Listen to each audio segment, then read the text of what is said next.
ఈరోజు కైకిలి నియోజకవర్గం మండవేలు మండలం కానుకోలు గ్రామంలో టీడీపీ జనసేన కలయికతో భవిష్యత్ గ్యారంటీ కార్యక్రమంలో భాగంగా ఈరోజు కానుకోలు గ్రామం రావటం, అలాగే మన నాయకులు పెద్దలు వీరమల్లి నరసరావు గారు, మా కానుకోలు గ్రామ సర్పంచి టీడీపీ నాయకులు ముఖ్యంగా ఇక మీరందరూ తెలుసుకోవాల్సిందంటే ప్రజలు మార్పు మొదలైంది.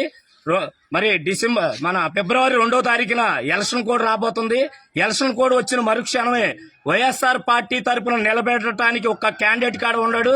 ఈ రాష్ట్రంలో మార్పు మొదలైంది. ఎమ్మెల్యేలందరూ రెడీగా ఉన్నారు.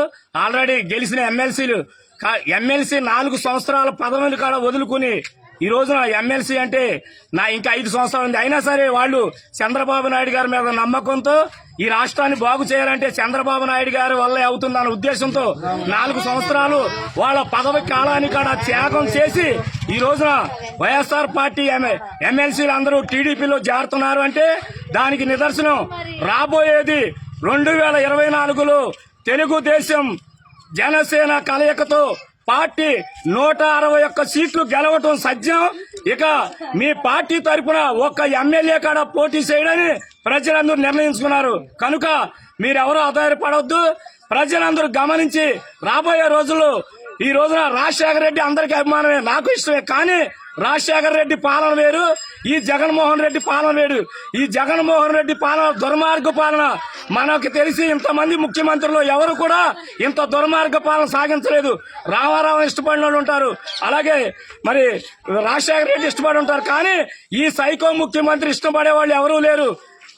జగన్మోహన్ రెడ్డి ఒక్క విషయం చెప్తున్నాడు, నేను ప్రజల్నే నమ్ముకున్నాను, దేవుణ్ణి నమ్ముకున్నాడు. జగన్మోహన్ రెడ్డి నువ్వు ఒక్కసారి ఆగిపోయిన పోలవరాన్ని అడుగు, నిన్ను నమ్ముకున్నారో లేరు. ఆగిపోయిన అమరావతిని అడుగు, నిన్ను నమ్ముకున్నారో లేదు.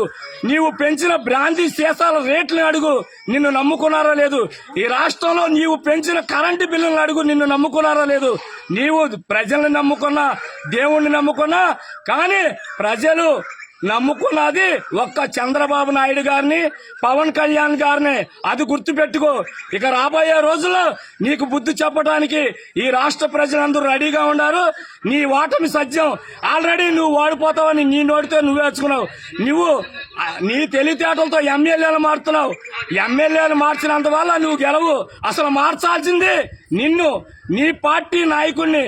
నీ చెల్లినే మోసం చేశావు. ఇవాళ ఆల్రెడీ నీ చెల్లి కూడా వేరే పార్టీలో చేరి నిన్ను వాడగొట్టాలని చూస్తుంది. కానీ నువ్వేమంటున్నావు, చంద్రబాబు నాయుడు గారు మా మధ్య చిచ్చు పెట్టాడు అంటున్నావు. నువ్వు మంచోడు అయితే నేను చిచ్చు పెట్టినా, చంద్రబాబు చిచ్చును పెట్టినా నీ కుటుంబ సభ్యులు ఎవరు మా తరపున రారు. నీవు ఒక దుర్మార్గుడు కాబట్టి, నీవు ఒక సైకో కాబట్టి, సయానా నీకు జన్మనిచ్చిన తల్లితో సహా నిన్ను ఈ రోజున సేదరించుకునే పరిస్థితి వచ్చిందంటే ఈ రాష్ట్ర ప్రజలు ఎంతమంది సేదరించుకుంటున్నారో గుర్తుపెట్టుకో. ఇక జగన్మోహన్ రెడ్డి వాడిపోవటం ఖాయం. ఒక్క మాటే చెప్తున్నా, వైఎస్ఆర్ పార్టీ ఎమ్మెల్యేలు కూడా మీరు కూడా ఎంతవరకు ప్రవర్తించాలో అంతవరకు ప్రవర్తించండి. రాజకీయంలో ఎవరు కూడా శాశ్వత మిత్రులు ఉండరు, శత్రువులు ఉండరు.